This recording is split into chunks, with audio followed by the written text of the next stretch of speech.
Hola, ¿cómo les va? Bienvenidos a otro debate de Plaza de Armas, aquí por Capital 21. Voy a recordarles el correo electrónico, es plazadearmas c21 @gmail.com. Bueno, muy bien, hoy vamos a tratar uno de los temas esenciales, de los temas fundamentales, de las cuestiones fundamentales de lo que llamaremos el problema americano. El problema americano era el modo en que desde las Cortes de Cádiz, cuando inicia el proceso de desmoronamiento de la monarquía hispánica, así se refería a todo lo concerniente con los virreinatos, las capitanías y los territorios americanos de la monarquía hispánica, y que pues en 2 siglos han intentado configurar naciones políticas independientes y soberanas con distintas formas de organización. Así que, bueno, esta es la perspectiva desde la que, a mi juicio, es posible entender en toda la potencia problemática, toda la potencia de sus contradicciones, temas como el que vamos a tratar hoy, porque, en efecto, el tema es el de Cuba y la Organización de Estados Americanos. Todos recordarán que hace unos días, el 2 y el 3 de junio, tuvo lugar la 39ª Asamblea de la Organización de Estados Americanos, con un nombre bastante idealista, porque el tema era la no violencia.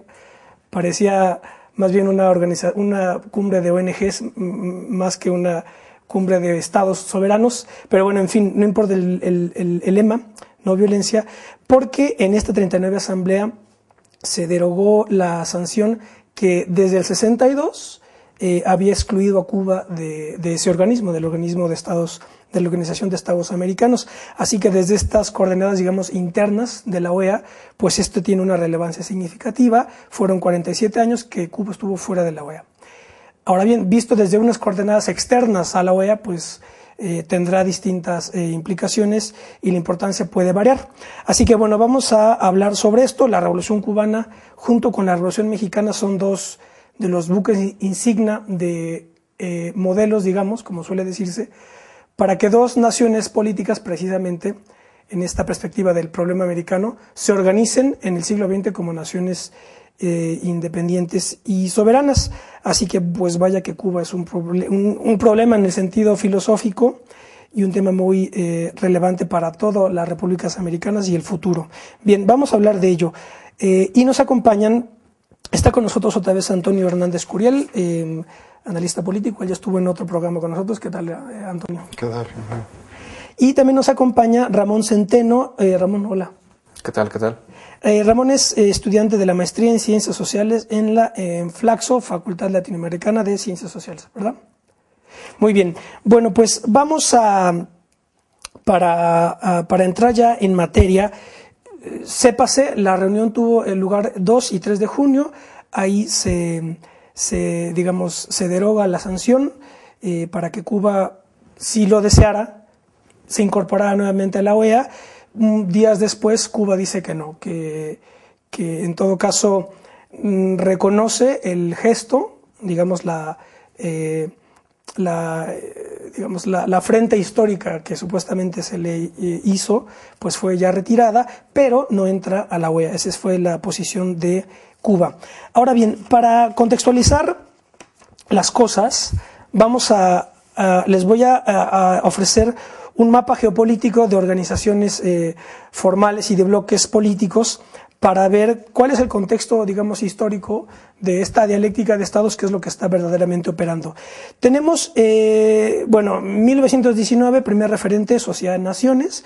Después, en 1945, digamos, un primer bloque en donde se define las coordenadas idealistas, ¿verdad?, del mundo tras la Segunda Guerra Mundial, de armonía, derechos humanos y libertad, porque ahí es donde se organiza en el 45 la Organización de Naciones Unidas, en el 48 tiene lugar la Declaración Universal de los Derechos Humanos, y en el 48 se organiza la Organización de Estados Americanos, también se organiza la CEPAL, por ejemplo, la Comisión Económica para América Latina, pero por ahí ya había un problema, porque en el 48 tuvo lugar precisamente el Bogotazo, en Colombia, que fue cuando muere Eliezer Gaitán, que era el candidato colombiano liberal, y precisamente en el Bogotazo pues participó Fidel Castro, por cierto.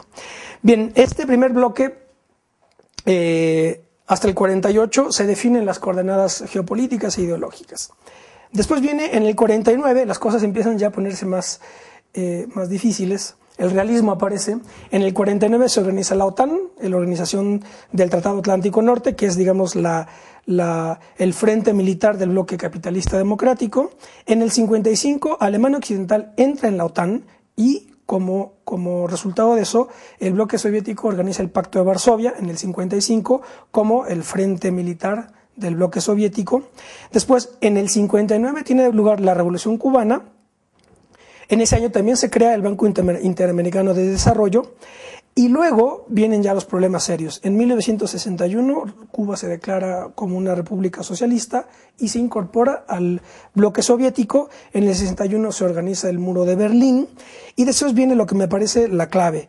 Del 61 al 70 el gobierno fundamentalmente impulsado por Kennedy, demócrata, organiza lo que se llamó la Alianza para el Progreso, que fue, un primer intento de frenar el impulso revolucionario de la Revolución Cubana para apoyar otro tipo de gobiernos y empezar a eclipsar la fuerza que tenía la Revolución Cubana. Cuba rechaza la Alianza para el Progreso y en el 62 se expulsa de la OEA a Cuba. Prácticamente es a la luz de este proyecto de la Alianza para el Progreso. En el 62 tiene lugar también la crisis de los misiles Estados Unidos, Unión Soviética.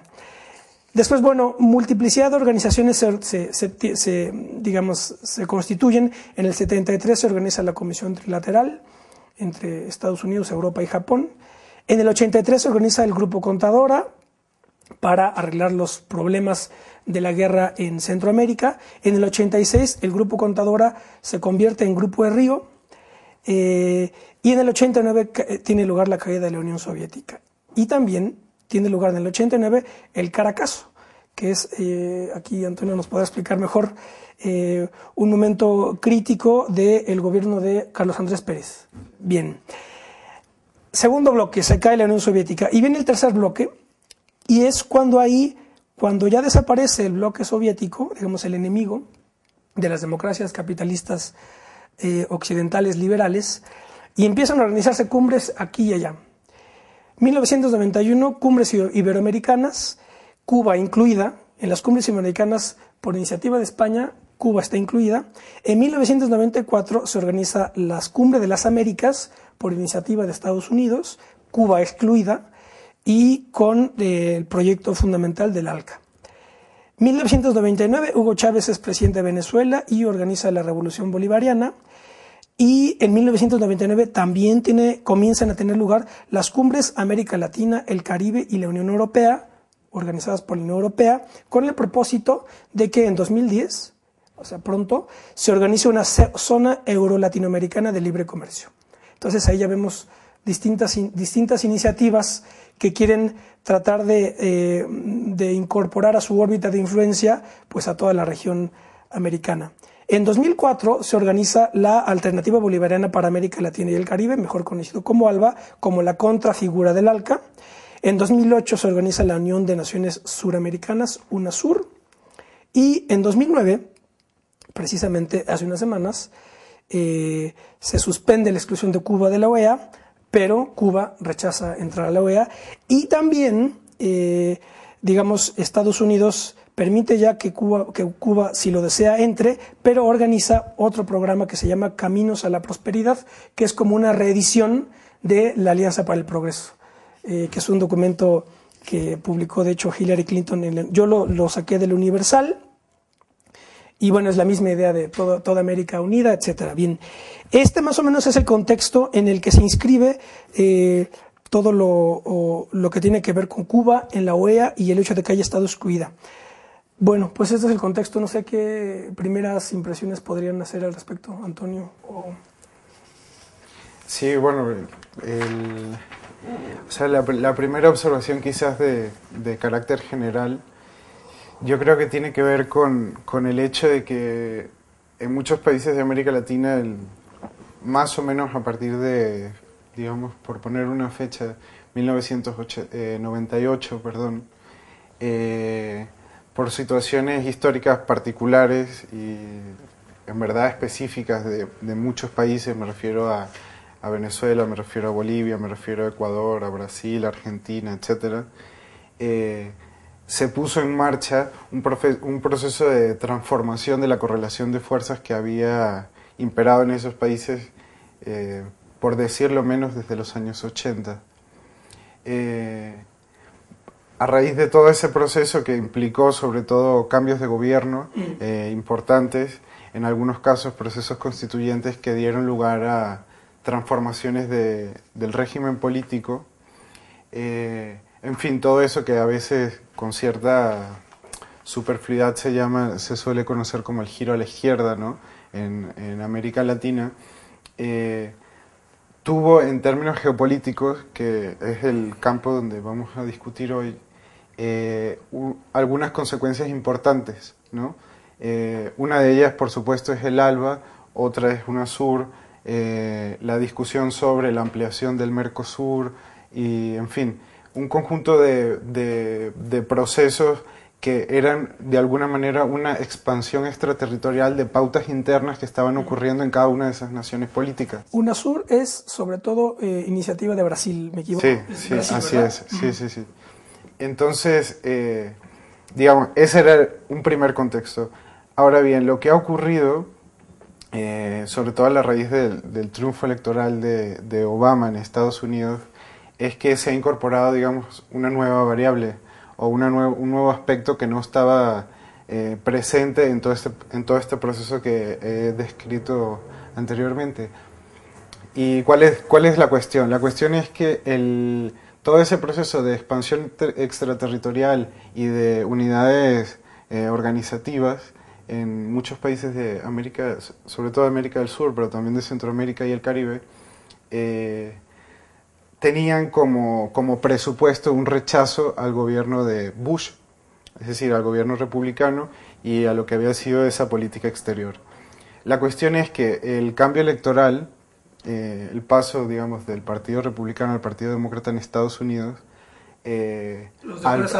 claro, digamos, como decías tú, pues se borra el enemigo o las fronteras del enemigo dejan de ser precisas y empiezan a desmoronarse ese bloque incipiente de las izquierdas electorales, ¿no?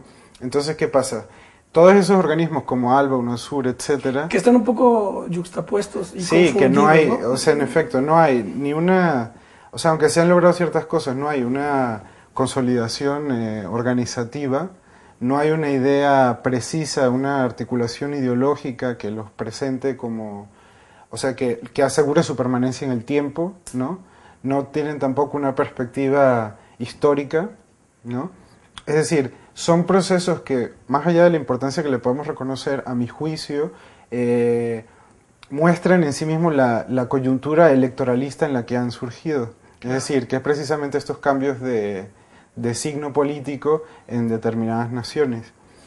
Entonces, la cuestión es que el triunfo de Obama comienza muy pronto a generar, o más bien a mostrar las debilidades y las fragilidades de esos primeros intentos, ¿no? De organizaciones entre naciones políticas. Y una prueba, en mi juicio, inequívoca es que la Organización de Estados Americanos, que había sido, digamos, el objeto directo de las críticas de los nuevos organismos internacionales que estaban surgiendo en la región, de pronto se revitaliza, aparece una vez más como el espacio de unión aparentemente de suyo, ¿no? Entre las naciones políticas del continente, y yo creo que ese es el contexto en el que hay que verlo, ¿no? Es decir, refortalecimiento de la OEA, interrupción de los procesos previos, y todo esto en el contexto del triunfo de Obama. Claro.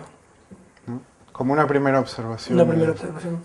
Sí. Sí. Bueno, a mí me parece muy interesante lo que ha dicho este Antonio, o sea, en el sentido de que últimamente lo que hemos visto, es decir, si nos retrocedemos unos dos años atrás a la fecha, ha habido un despliegue de imágenes, de elementos simbólicos que impresionan al espectador, en el sentido de que, o sea, pareciera dar la impresión de que Estados Unidos está en un proceso de declive tal que, bueno, tiene que ceder una cosa como permitir la inclusión de Cuba. Por otra parte, parece haber una emergencia desproporcionada de actores como Brasil, que despliegan una propuesta como la del UNASUR, y de repente Hugo Chávez con la del ALBA. Y entonces, este tipo de elementos parecieran dar una imagen en realidad superior a lo que el contenido en sí mismo conlleva, ¿no? Yo creo que lo que Antonio decía es bastante ilustrativo, ¿no? En realidad las propuestas del ALBA y del UNASUR son propuestas para armar pequeños bloques políticos que den una imagen al exterior de aquí estamos presentes, somos independientes y tenemos nuestra propia agenda, pero que realmente son bastante débiles si uno analiza sus perspectivas digamos, de más largo plazo, ¿no? Y entonces en este sentido me parecía importante anotar dos cosas como para profundizar un poco más la cronología que ahorita leías, ¿no?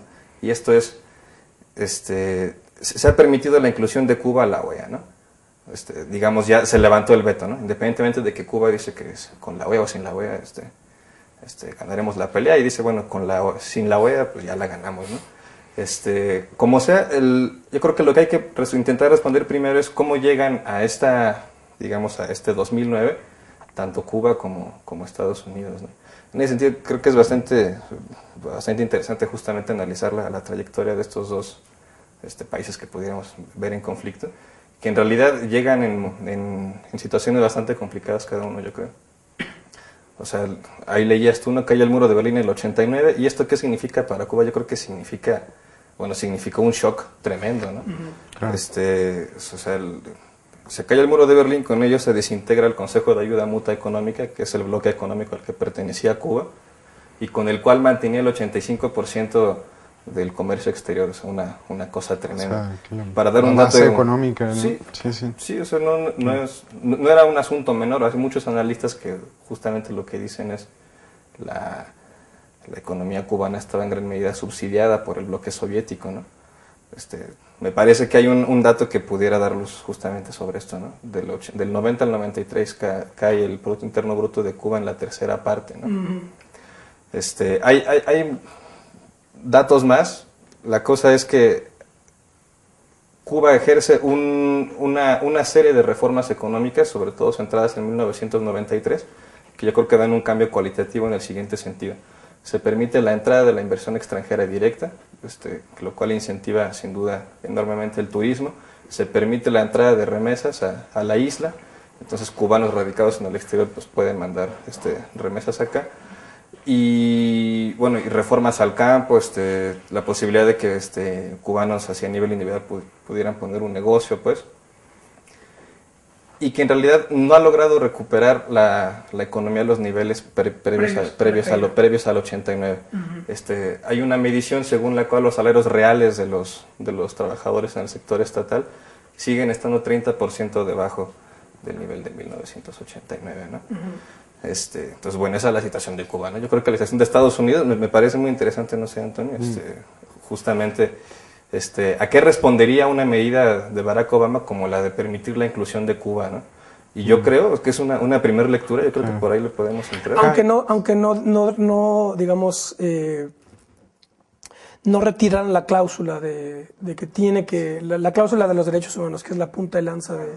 Esa no la a lo mejor la dejaron no como condición sine qua non, pero la dejaron como algo sobre lo que van a estar monitoreando. Mira, yo creo que, digamos, o sea, siempre recuerdo la frase de Gramsci que decía que Maquiavelo era pesimista, pero Guicciardini era sórdido, ¿no? Es decir, para evitar la sordidez, ¿no? Quizás habría que reconocer ciertas cosas en la última decisión. Ahora, esa resolución no especifica procedimientos. O sea, tú decías hace un momento, si Cuba deseara... Podría. Claro, podría, pero claro, eso no es un deseo, digamos, que apele exclusivamente a la decisión política de Cuba, sino a cómo se definen los procedimientos, ¿no?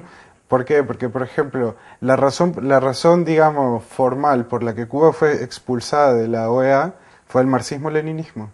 O sea, no hay... No hay ya, vuelta, era eso. era eso. En el papel, en los discursos, en las mesas de negociaciones, donde fuera, era eso. Es decir, no tanto porque Cuba en sí misma asumiera ese modelo ideológico, sino por su potencial expansivo a toda la región, ¿no? Entonces la cuestión es si en los procedimientos, aceptando, como dice Ramón, todas las profundísimas transformaciones que ha vivido Cuba en los últimos 20 años, que no siempre se nombran y que son fundamentales, ¿no? En fin, determinado por los cambios geopolíticos y en la relación entre los estados, ¿no? Entonces, si Cuba deseara, pues depende del procedimiento que se determine para un hipotético reingreso de Cuba a la OEA. De momento no está ni siquiera, yo creo que ni siquiera está planteado ese deseo, pero en cualquier caso, más allá de la resolución en sí, en la medida en que no se especifiquen los procedimientos de un hipotético reingreso de Cuba a la OEA, pues poco se está diciendo, porque en el fondo las cláusulas fundamentales que son, como dices tú, derechos humanos y por otra parte democracia, que sabemos que es democracia en el sentido de Estados Unidos, no hay ningún cambio sustantivo, por decirlo así, ¿no? Hay algo que me llamó mucho la atención. No recuerdo, bueno, siempre vengo aquí lleno de papeles. No sé dónde tengo el nombre de la canciller hondureña. No se acuerdan, Patricia Rada me parece. Bueno, pero hizo un par de comentarios que me parecían un poco, bueno, a lo mejor estaba obligada por cuestiones de orden protocolario, porque cuando hace, no sé si vieron el momento en el que hace la declaración solemne de que se retiraba la sanción a Cuba, y entonces ahí ella aludía, digamos, dice, por fin la tolerancia y el respeto y el diálogo, ahora sí va Exacto. Y ya acabó la Guerra Fría también. Ese es el otro comentario que dice, bueno, es que en el 62 los argumentos eran pues marxismo-leninismo queda incorporado al bloque soviético, ¿no? Pero dice, pues la Guerra Fría ya acabó, la Unión Soviética ya no existe. Pero no dice más porque en efecto, ¿verdad? La Unión Soviética ya no existe, no tiene sentido estar retomando o repitiendo fórmulas que ya dieron lo que tenían que dar. Pero digo, el conflicto sigue su curso, ¿no? Simplemente con nuevos actores. Entonces ahí yo hubiera dicho muchas cosas más, pero no sé. Tal vez la pregunta ahí sería ¿qué tanto sacrifica Estados Unidos realmente, ¿no? O sea, Exacto. porque a mí lo que me parece es que también, o sea, Obama ha intentado poner en práctica algunas políticas que tengan un gran poder simbólico. O sea, yo creo que lo que a él le interesa es mandar una señal al exterior de ha habido un cambio fuerte en Estados Unidos, ahora vamos a actuar distinto, es decir, marcar desde un inicio precedentes que lo distinguen de la administración anterior, de la de Bush, y tomando, yo creo que aparte es una selección muy inteligente, ¿no? O sea, tomar cosas que sean muy sensibles, que tengan un gran impacto sin sacrificar grandes cosas, ¿no?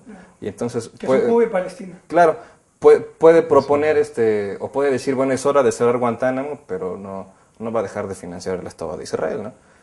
Puede decir, bueno, que Cuba entre, o que ya se levante la sanción de Cuba a la OEA. Pero no levante el bloqueo. Sí, y no va a quitar sobre las bases militares que tiene en América del Sur, ¿no? Claro. O sea, entonces, si uno habla realmente de qué cambios profundos podría haber en la política exterior de Estados Unidos, cosas de fondo serían realmente estas que sí, sin duda, serían cosas mucho más radicales, como es el tema palestino, como es el tema de Corea del Norte, como es el hostigamiento permanente a Irán, y bueno, que pareciera que ya es una situación diferente en América Latina, pero siguen ahí las bases militares y se ha sabido que ha financiado a grupos de Santa Cruz en Bolivia para poder sacar al gobierno de Evo Morales, ¿no? Y eso no ha cambiado de una administración a otra.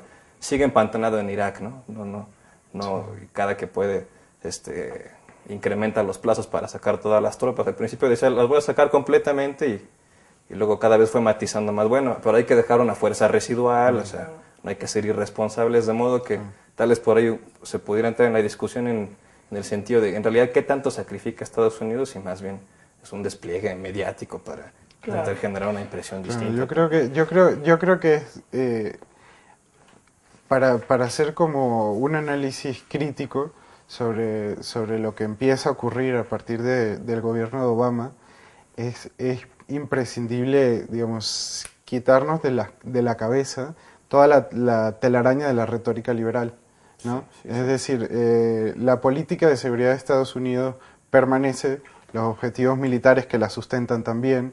Cuba es y seguirá siendo un enemigo político fundamental para Estados Unidos, más allá por su peso, digamos, económico, por el espacio geográfico que ocupa, en fin, y esas son cuestiones que más allá de la retórica, repito, permanecen de alguna manera que quizás habría que llamar estructural. O dialécticas, ¿no? Claro, ¿no? Están ahí. Entonces, lo que me resulta, digamos, todavía, o sea, no es necesario ni posible tampoco hacer conjeturas, ¿no?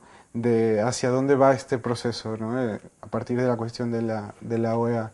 Pero lo que es indiscutible es que Estados Unidos seguirá defendiendo sus intereses como Estado, defenderá de una manera más frontal o de una manera más liberal sus intereses como potencia hegemónica en la región, y que aparentemente ciertos gobiernos de América Latina llamados de izquierda están entrando precisamente o sea, están siendo envueltos por la retórica liberal del diálogo, la no violencia, el acuerdo, en fin, todo lo que parece estar unido al gobierno Obama. Eso de hecho se puede observar en el momento en el que en las conversaciones previas a llegar a la resolución final de la OEA, Hillary Clinton veía que querían dejar de lado digamos, el dispositivo, la punta de lanza de los derechos humanos, y llegó un momento en que se para y se va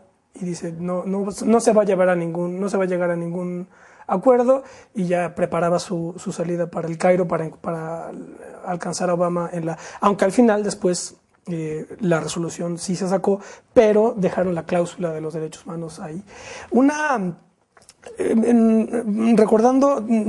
Retomando lo que comentas, Antonio, y también en este primer mapa que hice así de organismos aquí y allá, cumbres de aquí y allá, ¿verdad? Por todos lados hay cumbres y no violencia, democracia y diálogo, ¿verdad? Es lo que es la retórica de todo el tiempo. Hay que generar noticia, ¿no? Claro. Yo saqué un dato muy sencillo, que es el que a lo mejor nos puede dar el mapa real de lo que está pasando y de lo que va a pasar, que es, por ejemplo, ¿quiénes son los miembros del Consejo de Seguridad de la ONU? Que son Estados Unidos, Francia, Reino Unido, China y Rusia. Los permanentes, en una primera aproximación. Pero ya la verdadera es realmente los países con armas nucleares. Y esa es la verdadera cuestión, el meollo de la cuestión. ¿Quiénes tienen armas nucleares? Y esos son los que, no violencia o democracia o liberalismo, eso es lo que al final es lo que va a salir adelante. Y los países con armas nucleares son Estados Unidos, Rusia, Reino Unido, Francia, China, India, Pakistán y Corea del Norte. Y entonces, pero bueno, esto lo saqué de internet, y entonces en internet están países sospechosos de tener programas nucleares, Israel, obviamente que los tiene, con apoyo americano, y después en otro rubro, países sospechosos de tener programas nucleares clandestinos, y ese es Irán y Arabia Saudita. Más o menos tiene ahí y luego hay más países que tuvieron en algún momento programa nuclear, como España, etcétera. Pero digamos, esta lista es la que verdaderamente va a contar, no nada más para lo que pase con Cuba, sino para lo que pase con todo el orden internacional. ¿Cuántos países americanos aparecen en el...? Ninguno. Esa es la cuestión. No, o sea, estoy pensando que aparte de quienes tienen armamento nuclear, también hay una especie de lista implícita, que es la de quienes podrían tenerlo si quisieran, ¿no? Me refiero, por ejemplo, a casos como Alemania, ¿no? Donde hay una decisión política de no producir armamento, ¿no? Pero que en determinado momento, si se transformaran las condiciones, digamos, la correlación de fuerzas allí, y hubiera una decisión política en ese sentido, podría haberla, ¿no? ¿Y en América quién sería? En todo caso, ¿Brasil, acaso? Yo creo que es el único que ha concebido, digamos, no estoy al tanto del proyecto, pero es el único que que podría hacerlo. Sí, ¿no? en algún momento tal vez se lo propuso Brasil, ¿no? O sea, Sí. con Getúlio Vargas, toda una política exterior distinta, Claro. o sea, un desarrollo industrial completamente distinto al del resto de América Latina, ¿no?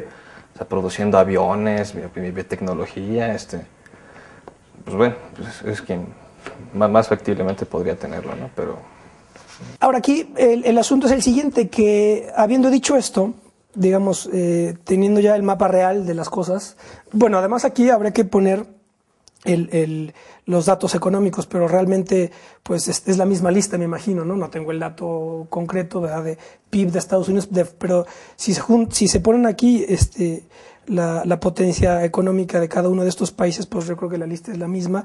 Habría que poner también a Alemania ahí. Pero aquí el asunto es entonces el siguiente, que el problema de Cuba, digamos, o la cuestión de Cuba como parte del problema americano, pues no se va a resolver por sí misma. Entonces, pues tiene varias alternativas. Yo tengo aquí computadas 8, hablando precisamente de, podemos irlas analizando cada una de ellas. Una primera alternativa es la de, yo pongo aquí una plataforma, un núcleo, un estado núcleo, un organismo e instrumentos. Entonces, la primera plataforma, la evidente, es la del imperio americano, que es el imperio occidental realmente existente, el núcleo es Estados Unidos, y el organismo precisamente es la OEA, ahora que ya permite que entre, ONGs y fundaciones por la democracia. Esos son los organismos que utiliza Estados Unidos para Cuba, por ejemplo. Y los instrumentos, cumbres americanas, y, por ejemplo, ahora este programa de Caminos a la Prosperidad, que es la Alianza para el Progreso, reeditada por unos demócratas. Ahí está el punto, ¿no? Son demócratas que no les gusta tanto como los republicanos Cuba, pero modifican con una retórica liberal el discurso y tal. Y después, el siguiente inmediato es, evidentemente, la plataforma que yo pongo como Revolución Bolivariana. El núcleo es Venezuela, el organismo es el ALBA, y bueno, los instrumentos, pues apoyos de todo tipo, ¿no? Estratégico, petróleo, militar. Y el tercero, para poner 3 primeras alternativas de lo que va a pasar con Cuba, sobre todo ahora que no va a entrar la OEA, es el Imperio Asiático, que tiene como núcleo China. Organismos que yo sepa no hay ninguno, digamos, global hacia América Latina o hacia Cuba, pero sí tratados muy concretos. Y aquí está como instrumentos, pues relaciones comerciales y militares. Esa es la clave. Esas son 3 primeras alternativas que no sé cómo verían una y otra. Es Estados Unidos, Venezuela o China, ¿no? pues bueno, primero yo creo que la más fácil de analizar yo creo que es la de China, porque no es una asociación militar o política, ¿no? Sí es una asociación estratégica, pero en términos económicos, ¿no? O sea, el gobierno de Cuba otorgó el permiso al gobierno de China de explotar el níquel cubano, uno de los yacimientos que tienen en sus sierras, pues, y digamos, eso le va a permitir tener de manera constante en unos varios años ahí entrada de divisas, ¿no? Que es lo que explica la política económica cubana, ¿no? O sea, la gran pregunta del régimen es ¿cómo le hago para captar moneda internacional para poder comprar todo el alimento que no se produce aquí? Más de la mitad no se produce en Cuba, ¿no? Además de refacciones industriales y demás. Yo creo que o sea, no va a pasar esos límites la relación con China, ¿no? Ahora, a mí me parece interesante, Antonio, no sé cómo veas tú, la cuestión con Estados Unidos, ¿no? Yo creo que ahí es donde uno puede encontrar cosas más interesantes, ¿no? ¿En el sentido de?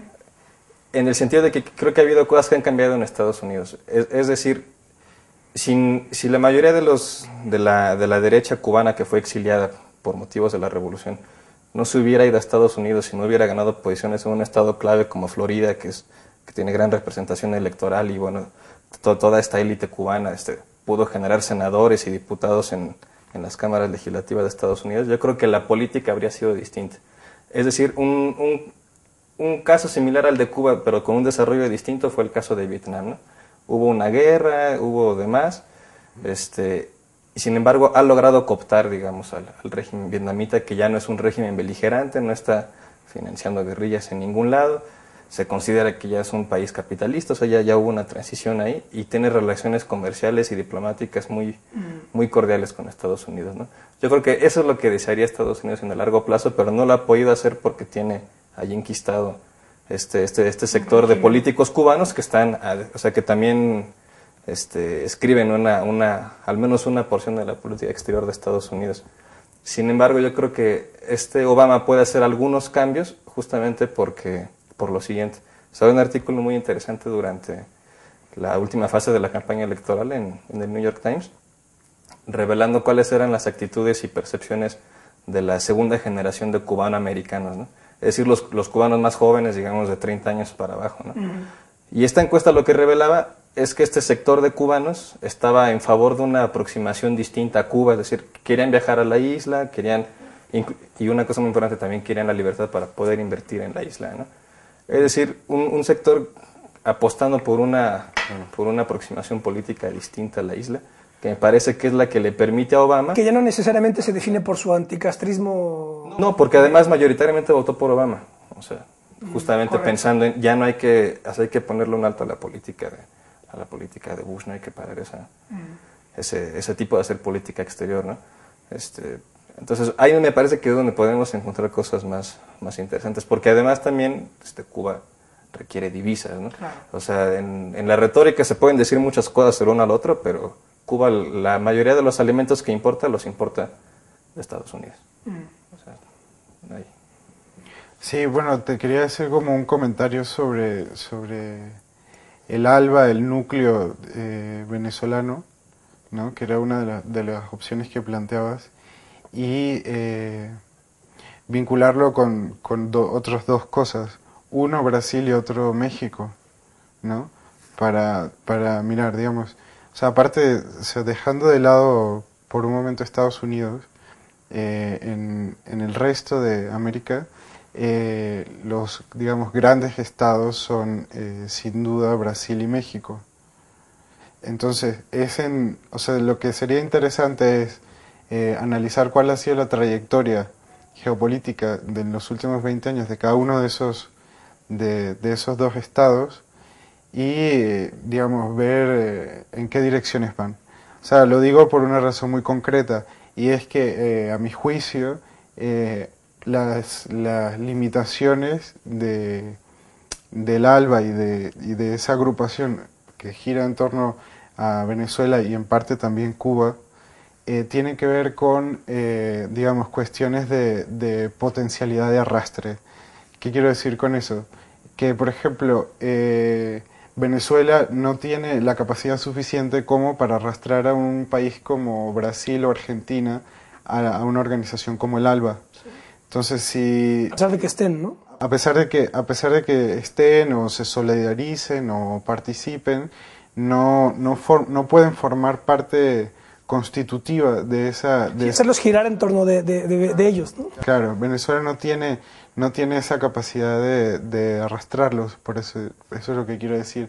En cambio Brasil, digamos, cada uno de los pequeños movimientos de Brasil equivalen a 1000 pasos de Venezuela.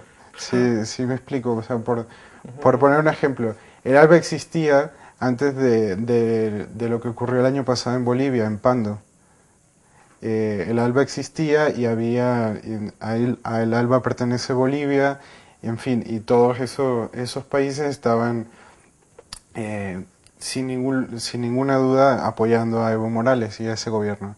Cuando ocurre lo de Pando, no es tanto el ALBA quien tiene que reaccionar, sino más bien UNASUR, que, como recordaste hace un momento, está nucleado en torno más bien a Brasil. Es que de hecho, yo ponía una de aquí la que digo, no tiene ningún orden determinado, pero una de las plataformas que yo identificaba era UNASUR, precisamente, que el núcleo es Brasil.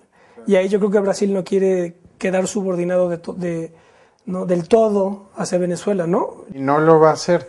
O sea, el ejemplo de Bolivia me parece bueno, porque la decisión finalmente de apoyar a Evo Morales provino de UNASUR, ¿no?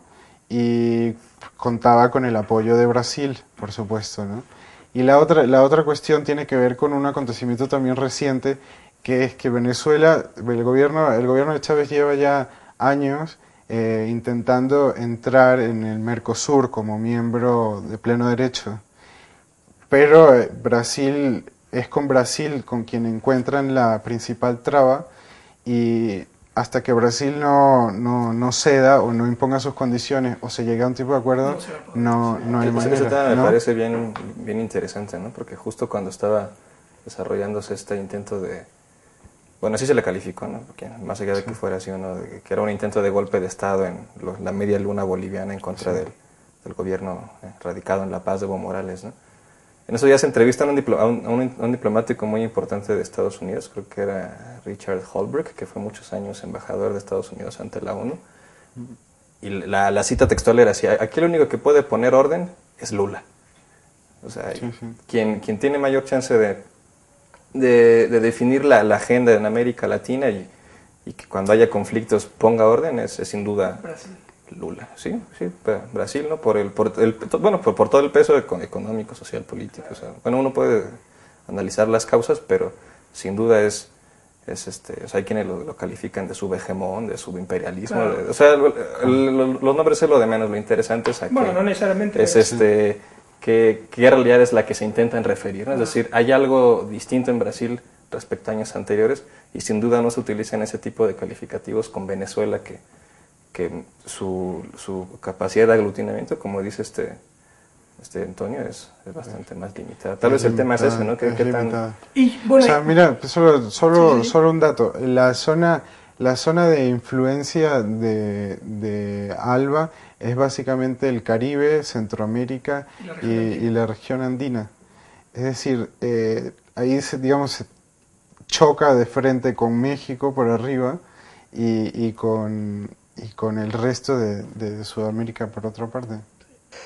Y yo ahora que mencionabas y que mencionas a México, yo desafortunadamente no lo veo, y lo digo con pesar, no lo veo por motivos, digamos, tanto coyunturales como estructurales, como el pivote, o por lo menos un pivote explícitamente de una plataforma que pueda convocar de modo tal que Holbrooke, en vez de que diga que el que puede resolver el asunto al final es Lula, que en algún momento se diga quien lo va a resolver es México. Yo creo que de modo explícito no. Implícitamente México, por la cercanía que tiene, bueno, en fin, por la vecindad que tiene con Estados Unidos, no podía actuar de otra manera más que siempre manteniendo márgenes de actuación diplomática y pues por debajo del agua siempre financiando o apoyando de una u otra manera movimientos. Pero yo no lo veo como el pivote como el núcleo de una plataforma que pueda coordinar. No sé qué yo lo incluyo yo, por ejemplo, en la plataforma iberoamericana, que es otra más, que es las que son, podemos poner ahí España y México, que de hecho fueron la iniciativa fue de Salinas de Gortari y España. La primera cumbre, ya no recuerdo si fue en Guadalajara o en Madrid, pero la primera y la segunda fueron en España y en México. Y ahí el organismo es el organismo permanente de cumbres y bueno, ahí en todo caso podría incorporarse México, pero no veo más. Sí, yo, digamos, o sea, obviamente, digamos, un análisis que no me corresponde a mí sobre la correlación de fuerzas en México, digamos, sin duda llevaría a esa conclusión a la que ustedes llegan. La otra manera de verlo es en cuanto a otras dimensiones, ¿no? Es decir, no es simplemente el gobierno de Lula el que hace de Brasil un país central y con capacidad de articulación de otras naciones. No es simplemente Lula, es decir, lo fue antes de Lula y lo será después de Lula. Claro. O sea, porque me refiero a dimensiones de índole como el tamaño de la economía, territorio del Estado, etcétera, ¿no? Entonces, aunque de hecho yo estaría de acuerdo con ustedes en que en torno a México nada gira en este momento, sin embargo, eso no significa que potencialmente, dado un cierto cambio, digamos, difícil, en fin, político en torno a la correlación de fuerzas nacionales. Sí, depende de eso, porque con el Tratado de Libre Comercio y no nada más, en fin, la dependencia económica no nace con el Tratado de Libre Comercio, pero el Tratado de Libre Comercio tiene también como una suscripción ideológica ya que también se convierten ya en estructural, muy distinta al modo en que se daban las relaciones con un régimen como el de Lázaro Cárdenas o, por ejemplo, yo que sé, López Portillo, Echeverría con Estados Unidos. Era muy distinto, y ahí es donde yo veo que México en estos momentos pues está imposibilitado para poder ser ahí, dar timón, ¿no? Sí, no, a mí me parece muy interesante, ahora que mencionabas lo del Telecán, que en este enero se cumplieron justamente 15 años de que inició el tratado. Igual sale un balance, porque también en Estados Unidos ha sido el tema, fue tema durante la campaña, ¿no? Justamente ha habido, digamos, nunca dejó de serlo, ¿no? Así es, justamente porque se han perdido empleos en Estados Unidos, se han cerrado industrias.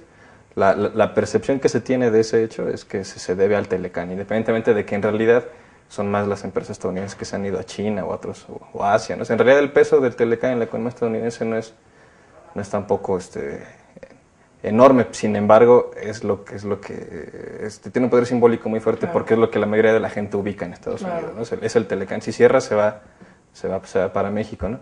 Entonces, así ahí salió un artículo en el New York Times, igualmente, donde se entrevistaba a uno de los negociadores del gobierno mexicano en aquel momento, que señalaba justamente a raíz de una pregunta del gobierno de Estados Unidos, le decía, oye, ¿sabes qué? Me parece que lo que ustedes están haciendo en México tiene que ver con dejar atrás una ideología latinoamericana, y más bien están pensando en hacer una construcción del mexicano basada en lo norteamericano. O sea, es correcta esa percepción, y el negociador mexicano le responde, eso.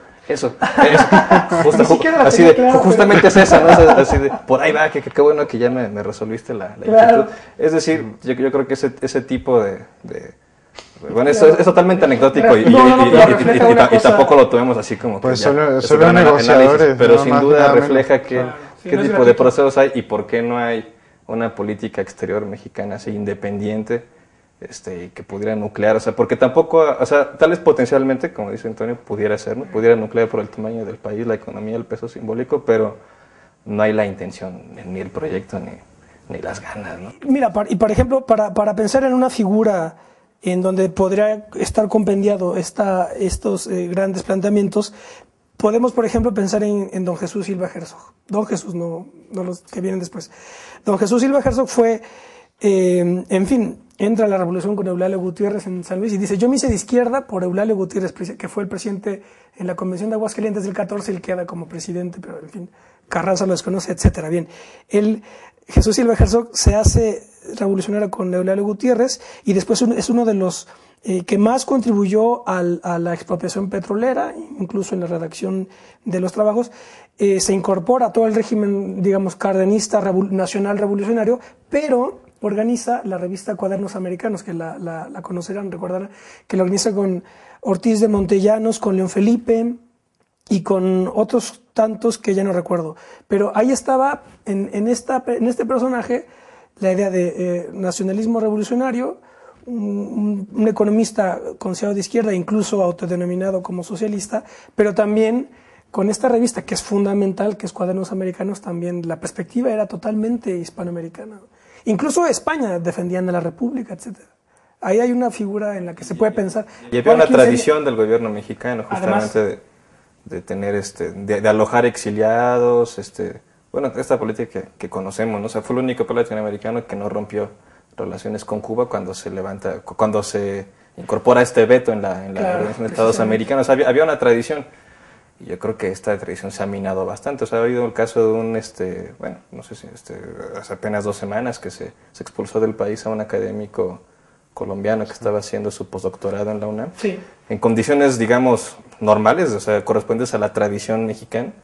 Pues lo que habría ocurrido es, bueno, se presume su inocencia, claro, y en todo caso, si pertenece o no a X grupo, pues le vamos a dar asilo aquí en México con base en la tradición que ha habido antes. O sea, sí, porque además eso ha alimentado justamente al sistema educativo nacional. O sea, por ejemplo, el Colmex, que es donde estudió Antonio, pues fue levantado por exiliados españoles. O sea, también es fructífero, no es una cosa de terroristas y claro, demás, claro, pero hay ese discurso al que todos los gobiernos se han adaptado, incluyendo el mexicano, y entonces inmediatamente sin ningún proceso previo expulsan a este académico, además muy renombrado en Colombia, y está en el bote, ¿no? O sea, es decir, si hay un cambio cualitativo en la política exterior mexicana, difícilmente se ve una situación distinta en el corto plazo, ¿no? Otra de las plataformas que aquí yo identifiqué, y esto sin aceptar que Europa sea una entidad homogénea, porque me parece que Europa es un mito, pero en efecto sí está, digamos, la burocracia de la Unión Europea, ¿no? Porque todo el mundo habla, no, bueno, vamos a unirnos como el modelo europeo, pero sí, eso es un mito total, ¿no? Pero bueno, en todo caso sí tiene una moneda única, hay una burocracia, etcétera.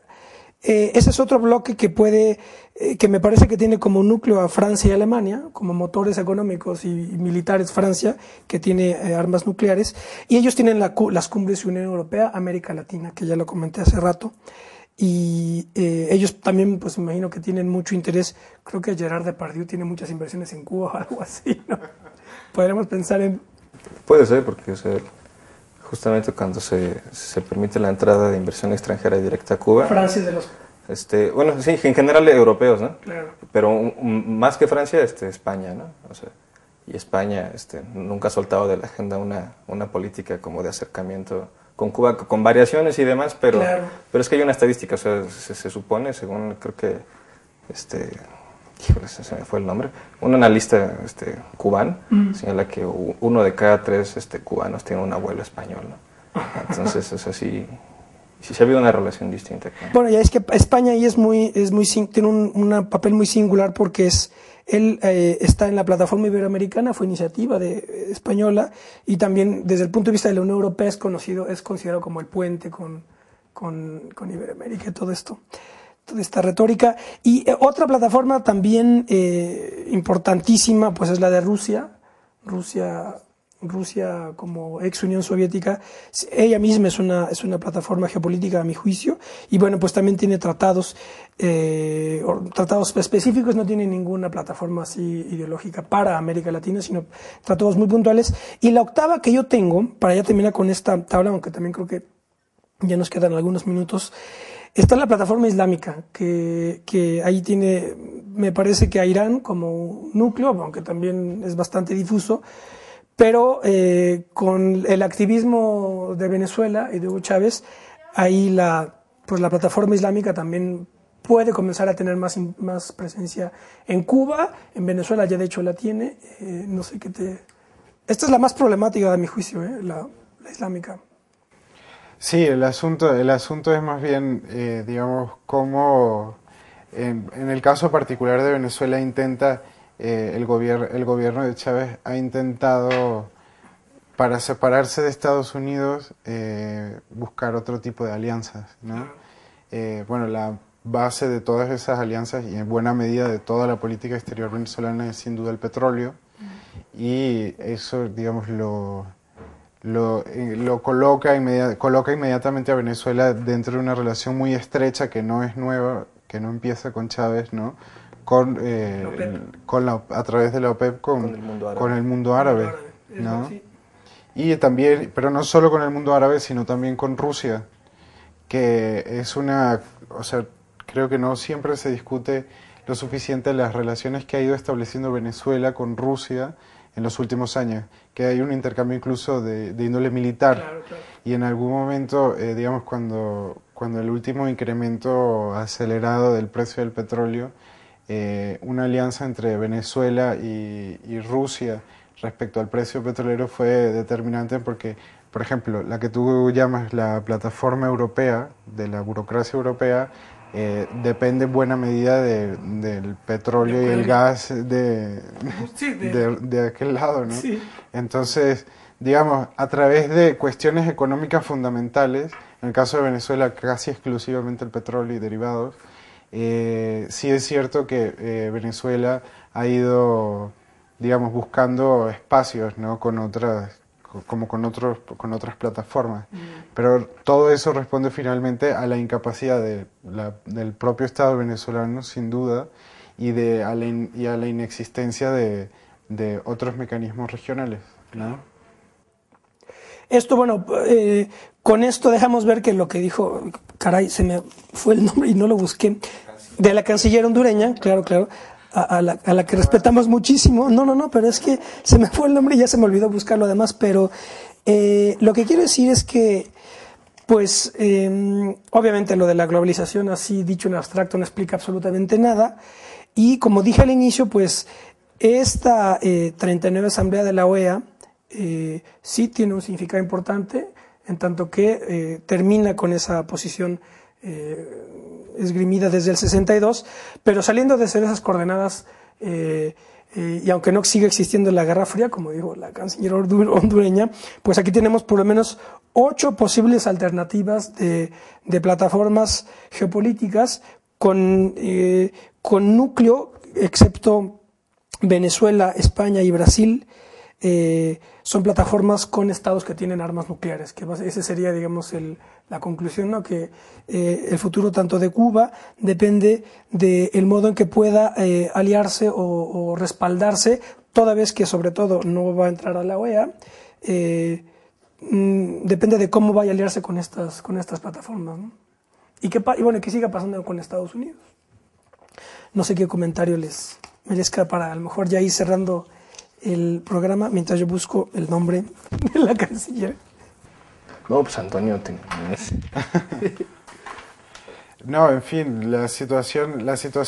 Yo me quedaría, perdón, con lo que dices de olvidarse de esa retórica liberal que no va a explicar nada, ¿no? Yo creo que yo me quedaría con eso. Y es fundamental, o sea, en este momento el proyecto de Obama no puede ser entendido más que un intento de recomposición de una hegemonía bastante deteriorada en los últimos años, o sea, un intento de buscar otras estrategias y otros mecanismos, que esas otras estrategias y mecanismos están produciendo ya resultados, y digamos que se elimine o no se elimine la resolución que expulsaba a Cuba, entre o no entre Cuba en la Organización de Estados Americanos, en fin, se mantengan o no los mecanismos incipientes de integración regional que estaban en curso, lo cierto es que todavía el panorama americano sigue teniendo un solo eje, y ese eje es Estados Unidos, y en función de esa hegemonía es que se definirán, digamos, las posiciones particulares, la de Cuba y la de todos los demás también, ¿no? Justamente tenía con Antonio un debate preliminar, o sea, porque justamente la pregunta interesante de responder, ¿qué cálculo político está o sea, por parte de Estados Unidos atrás de esta medida, ¿no? Y yo soy de la idea de que no hay que descartar hipótesis que de repente parezcan un poco exóticas. ¿En qué sentido? O sea, creo que no hay que buscarle 3 pies al gato, y tal vez uno encuentre más sentido cuando uno interpreta la política exterior de Obama como el intento de hacer un cambio de look, ¿no? O sea, vamos a proyectar una imagen distinta, entonces elijamos puntos clave que no impliquen un costo de fondo extremadamente elevado. Eso se mantiene. Se mantiene porque incluso se veía desde la propia campaña presidencial. Es más, cuando todavía estaban los candidatos demócratas, esta Hillary, Obama y el otro senador que ahorita no recuerdo, hubo una ocasión, y esto ya digamos hasta desde 2007, que les preguntaban, bueno, a ver, ¿cuál es el compromiso claro para sacar las tropas de Irak, ¿no?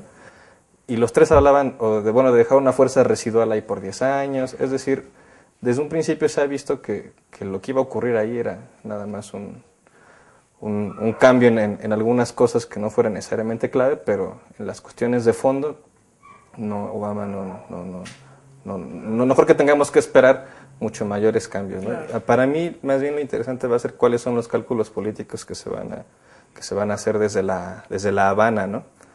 Porque ahorita también Cuba apoya tener una política un poco más independiente, o sea, se ha movido hacia Rusia, se ha movido hacia China, porque también ya ha ganado un poco de seguridad económica, ¿no? A través de la relación con el ALBA, es decir, con Venezuela, ¿no? O sea, a cambio de médicos cubanos recibe petróleo subsidiado, que no es cualquier cosa en un momento en el que años atrás subió el precio de manera muy alarmante, ¿no? Entonces, una vez más tuvo un socio económico, como en el pasado con la Unión Soviética, que le permitió tener una situación económica, digamos, que no llevara al colapso, ¿no? Porque ahí ha habido ese riesgo permanente, ¿no? Entonces, para mí la gran pregunta que va a pasar es ¿qué ocurrirá en Cuba cuando la política exterior de Venezuela no dé para mantener estos niveles, digamos, tan altos, ¿no? Ahí es donde me parece que vamos a ver cosas muy interesantes, ¿no? Muy bien, bueno, pues muchas gracias Ramón y Antonio por haber estado con nosotros.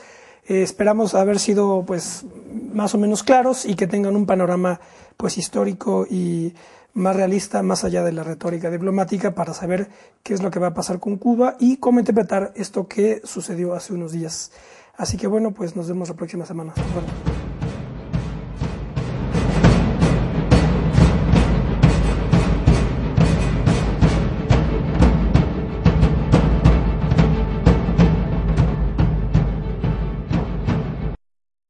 Desde el corazón de México, para la gran ciudad, Capital 21. Si nos dejan, nos vamos.